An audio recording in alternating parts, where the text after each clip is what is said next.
3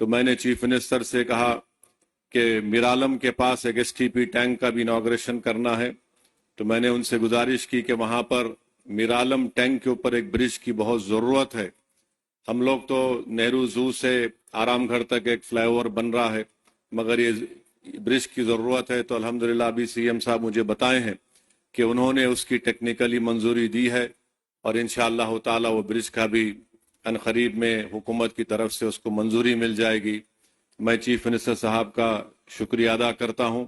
اور راستے میں نے CM کو بتایا کہ ہم کو یہاں پر جو حیدرآباد شہر ہے، حیدرآباد کا دل یہ علاقہ ہے، یہاں پر ہم کو عثمانیہ ہاسپٹل ایک نیا بنانے کی ضرورت ہے.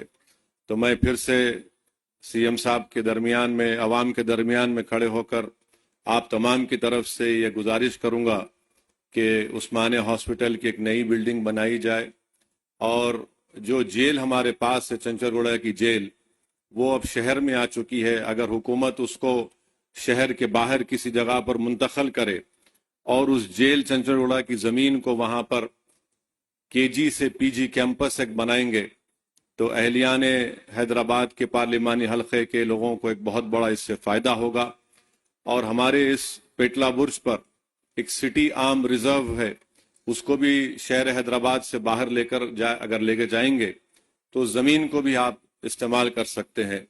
تو یہ میں امید کرتا ہوں کہ چیف منسٹر اس پر غور کریں گے. اور آخر میں چیف منسٹر صاحب، آپ نے DSC کا اعلان کیا، میں آپ کا شکریہ ادا کرتا ہوں.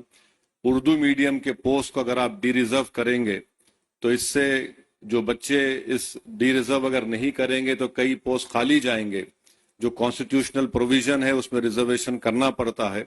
حکومت کے پاس ایک اختیار ہے کہ اس کو ڈی ریزرو کرے تو جو دوسرے بچوں کو بھی اردو میڈیم پوسٹ کا فائدہ ہوگا. اور آج چیف منسٹر حلقہ اسمبلی کاروان میں 20 کروڑ کی لاگت سے ایک ٹیمرس کے اسکول کی بلڈنگ کا بھی افتتاح کیے. میں اس کا بھی شکریہ ادا کرتا ہوں. اور ہم وزیر اعلیٰ سے امید کرتے ہیں کہ آپ ان تمام کاموں کی طرف آپ نظر ثانی کریں گے.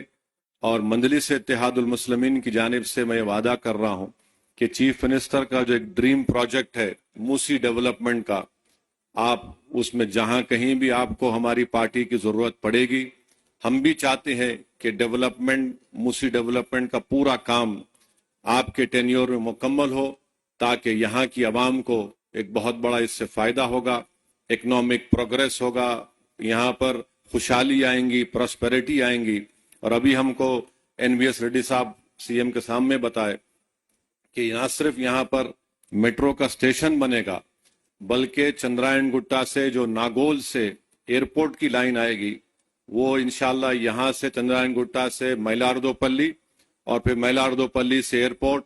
تو مجھے یقین ہے کہ جب کام مکمل ہو جائیں گے تو اس سے اس علاقے کے یہاں پر رہنے والے نوجوانوں کو ایک بہت بڑا فائدہ ہوگا. اور چیف منسٹر کی اطلاع کے لیے بتا رہا ہوں، نالج کے لیے، کہ حیدرآباد کے پارلیمنٹ کے حلقے سے 10 سے 15 ہزار بچے روز ہائی ٹیک سٹی کو جاتے اور رات میں آتے. اس میں ہماری بیٹیاں بھی ہیں، نوجوان بچے بھی ہیں. تو میں CM کا، جناب ریونت ریڈی صاحب کا دل کی گہرائیوں سے آپ کا ویلکم کرتا ہوں.